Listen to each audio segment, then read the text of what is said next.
Question ये है कि ब्लॉक इक्विलिब्रियम में है और पहले केस में स्ट्रिंग को कट करने के जस्ट बाद ब्लॉक का एक्सेलरेशन अगर a1 के इक्वल हो जाता है और दूसरे केस में स्प्रिंग को कट करने के जस्ट बाद ब्लॉक का एक्सेलरेशन अगर a2 के इक्वल हो जाता है तो हमें a1 और a2 दोनों की वैल्यू फाइंड करनी है। तो इसको प्रोसीड करते हैं। तो इनिशियली ब्लॉक इक्विलिब्रियम में है तो हम स्ट्रिंग और स्प्रिंग दोनों में इनिशियल टेंशन की वैल्यू फाइंड करते हैं।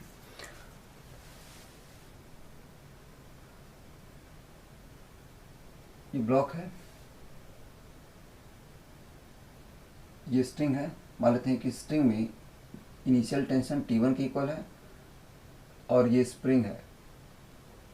मान लेते हैं कि स्प्रिंग में इनिशियल टेंशन T2 के इक्वल है। ब्लॉक का वेट mg दोनों डायरेक्शन में एक्ट कर रहा है, ठीक है। अगेन ये वर्टिकल है, ये दोनों एंगल इक्वल होगा। मान लेते हैं कि ये अल्फा के इक्वल है, ठीक है। तो ब्लॉक पर हॉरिजॉन्टल डायरेक्शन में नेट फोर्स 0 अप्लाई करते हैं। So we must have T1 sin alpha equal to T2 sin alpha because net force along horizontal must be 0. So this implies that T1 equal to T2. Let this is T, ठीक है।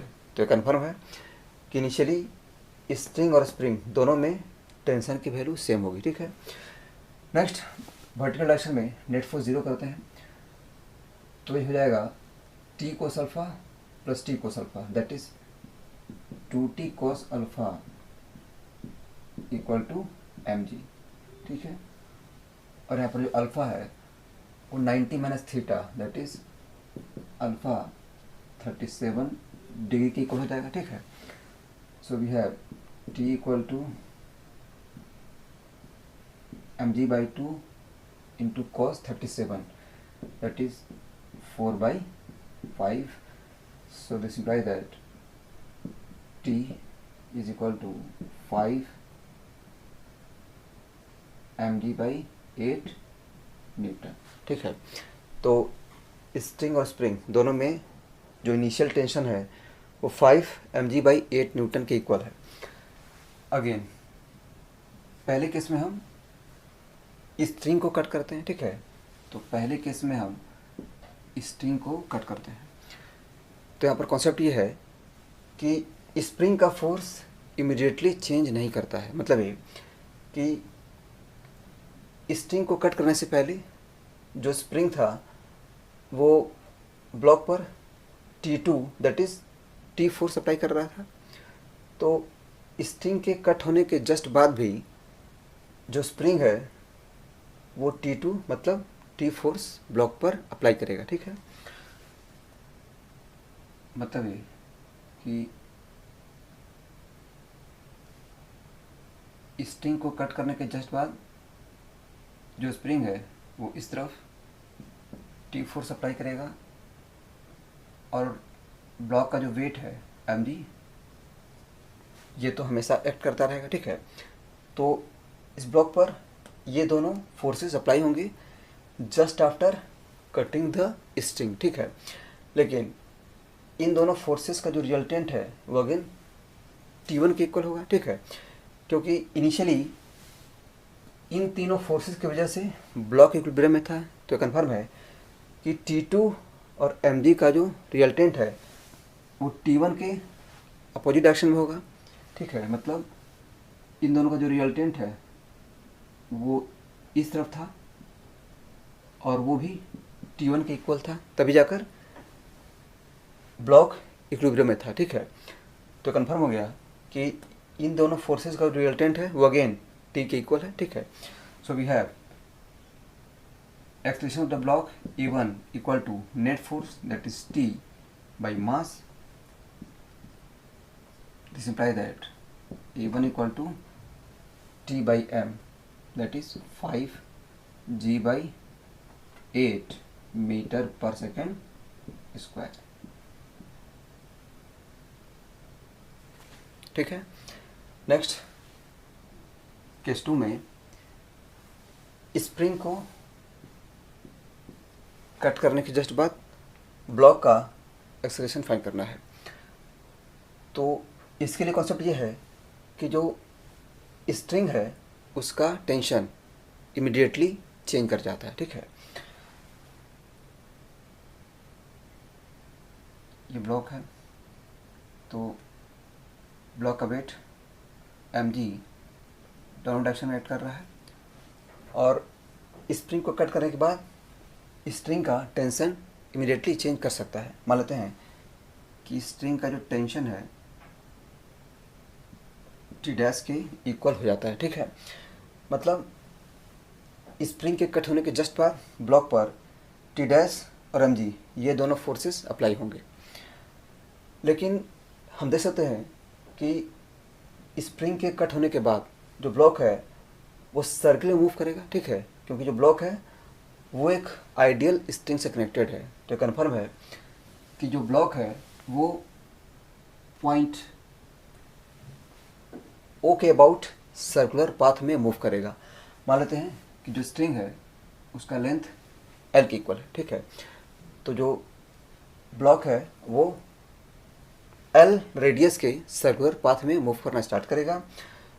तो हम क्या करते हैं कि इस block पर रेडियल और टेंजेंशियल डायरेक्शन में न्यूटन्स लॉ अप्लाई करते हैं, ठीक है। तो स्प्रिंग के कट होने के जस्ट बाद हम ब्लॉक पर रेडियल और टेंजेंशियल डायरेक्शन में न्यूटन्स लॉ अप्लाई करेंगे। We have net force toward the centre equal to mv square by R, ठीक है। तो ब्लॉक पर जो नेट फोर्स है टुवर्ड द सेंटर ये हो जाएगा T dash minus component of mg, ये एंगल अल्फा के इक्वल है, ठीक है। तो mg का जो कंपोनेंट है वो इस तरफ हो जाएगा mg कोस अल्फा।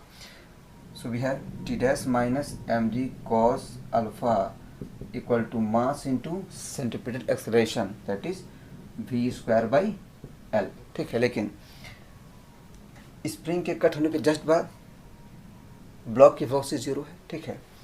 ब्लॉक की इनिशियल वेलोसिटी 0 होगी, तो यहाँ पर ये 0 हो जाएगा, ठीक है। So this imply that T dash will be mg cos alpha, ठीक है, that is T dash equal to mg into cos 37 that is 4/5, ठीक है। मतलब ये कि स्प्रिंग के कट होने के जस्ट बाद जो स्ट्रिंग है उसमें टेंशन इमीडिएटली चेंज कर जाएगा, जो 4/5 mg के इक्वल होगा, ठीक है। नेक्स्ट ब्लॉक पर टेंजेंशियल डायरेक्शन में न्यूटन्स लॉ अप्लाई करते हैं। तो टेंजेंशियल डायरेक्शन में मतलब इस तरफ normal to the string block acceleration मान लेते हैं at की इक्वल है, ठीक है। तो इस डायरेक्शन में ब्लॉक पर जो फोर्स है वो सिर्फ mg का कंपोनेंट होगा that is mg sine alpha, ठीक है। So we have mg sine alpha equal to mass into tangential acceleration at, mass cancel, so this imply that the tangential acceleration at equal to g sin alpha that is g sin 37 which is 3g/5 metre per second square. तो answer हो गया, ठीक है। क्योंकि block का जो radial acceleration है वो 0 है, ठीक है, this is 0।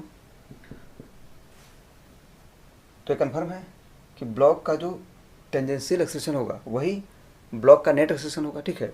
So this is nothing but a2, this is a2, ठीक है। तो इस तरह से ये a1 a2 की वैल्यू हो गई। अब हम ये समझते हैं कि स्प्रिंग का टेंशन इमीडिएटली चेंज क्यों नहीं करता है और जो स्ट्रिंग है उसका टेंशन इमीडिएटली क्यों चेंज कर जाता है, ठीक है। तो इसके पीछे रीज़न ये है कि स्प्रिंग का जो फोर्स होता है वो स्प्रिंग के इलोंगेशन या कॉम्प्रेशन पे डिपेंड करता है, लेकिन स्प्रिंग का इलोंगेशन या कॉम्प्रेशन इमीडिएटली चेंज नहीं हो सकता, ठीक है। क्योंकि जो स्प्रिंग है वो दोनों तरफ मास से कनेक्टेड है, ठीक है, और जो मास है वो इमीडिएटली मूव नहीं कर सकता ड्यू टू इनर्शिया, ठीक है। तो यही वजह है कि स्प्रिंग का जो फोर्स होता है वो इमीडिएटली चेंज नहीं कर पाता, ठीक है। मतलब ये कि एक स्प्रिंग है जो दो ब्लॉक से कनेक्टेड है, ठीक है। स्प्रिंग में इलोंगेशन मान लेते हैं x इक्वल है, और हम दोनों ब्लॉक को होल्ड किए हुए हैं, ठीक है। तो जो स्प्रिंग है वो इस ब्लॉक पर इस तरफ kx फोर्स अप्लाई कर रहा है और इस ब्लॉक पर भी इस तरफ kx फोर्स अप्लाई कर रहा है, ठीक है। अब हम क्या करते हैं कि दोनों ब्लॉक को एक साथ रिलीज कर देते हैं, लेकिन रिलीज करने के जस्ट बाद जो स्प्रिंग है वो दोनों ब्लॉक पर kx फोर्स ही अप्लाई करेगा। मतलब जो kx फोर्स है वो इमीडिएटली चेंज नहीं करेगा, ठीक है, क्योंकि ये जो kx फोर्स है वो x पे डिपेंड कर रहा है, और जो x है वो इमीडिएटली चेंज नहीं करेगा, क्योंकि x अगर इमीडिएटली चेंज करता है तो इसका मतलब ये हो गया कि ब्लॉक की वेलोसिटी इनफाइनाइट है, विच इज़ इम्पॉसिबल, ठीक है। तो यहाँ पर जो मासेस हैं उनकी वेलोसिटी इनफाइनाइट नहीं हो सकती। यही वजह है कि x इमीडिएटली चेंज नहीं कर सकता, और इस वजह से स्प्रिंग का फोर्स भी इमीडिएटली चेंज नहीं कर सकता, ठीक है। लेकिन अगर हम इस स्प्रिंग को बीच में से कहीं कट कर दें तो इस केस में स्प्रिंग का फोर्स इमीडिएटली चेंज कर जाएगा और वो इमीडिएटली ज़ीरो हो जाएगा, ठीक है, क्योंकि यहाँ पर जो स्प्रिंग है वो मासलेस है, स्प्रिंग आइडियल है, और मासलेस ऑब्जेक्ट का एक्सलेरेशन इन्फिनाइट हो सकता है, ठीक है। मासलेस ऑब्जेक्ट की वेलोसिटी इन्फिनाइट पॉसिबल है, ठीक है। तो ये प्रूव हो गया कि जो स्प्रिंग है उसका फोर्स इमीडिएटली चेंज नहीं करेगा अगर वो इनर्शियल ऑब्जेक्ट से कनेक्टेड है, मतलब अगर वो किसी मास से कनेक्टेड है, ठीक है। नेक्स्ट ये समझते हैं कि स्प्रिंग का फोर्स क्यों इमीडिएटली चेंज कर जाता है। तो एक्चुअल में जो स्ट्रिंग है वो आइडियल है, मतलब स्ट्रिंग इनएक्सटेंसिबल है। तो अगर कोई स्ट्रिंग इनएक्सटेंसिबल है तो इसका मतलब ये हो गया कि उस स्ट्रिंग को इलोंगेट करने में जो रिक्वायर्ड फोर्स है वो इन्फिनाइट है। मतलब स्ट्रिंग का स्प्रिंग कांस्टेंट इन्फिनाइट है, ठीक है।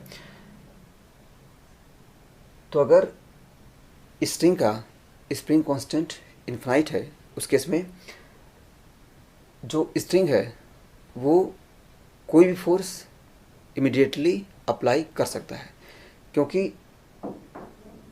फोर्स कांस्टेंट अगर इन्फिनाइट है उस केस में कोई भी फोर्स अप्लाई करने के लिए जो रिक्वायर्ड इलोंगेशन है वो ऑलमोस्ट ज़ीरो है, ठीक है।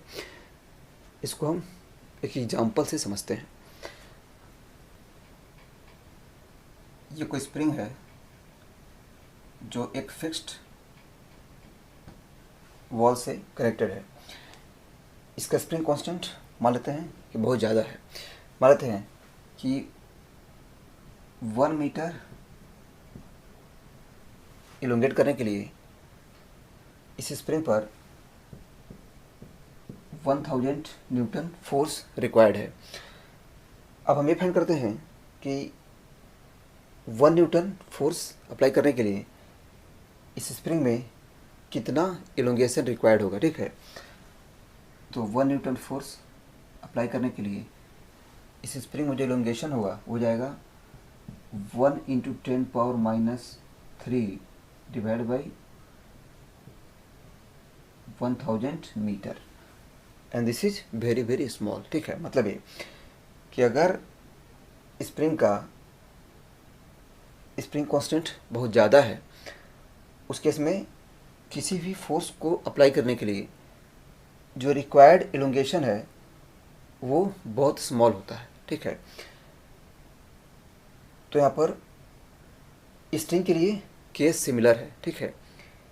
जो आइडियल स्ट्रिंग है उसका स्प्रिंग कांस्टेंट इन्फिनाइट होता है तो हम ये कह सकते हैं कि स्ट्रिंग को कोई भी फोर्स अप्लाई करने के लिए जो रिक्वायर्ड इलोंगेशन है वो ऑलमोस्ट ज़ीरो है।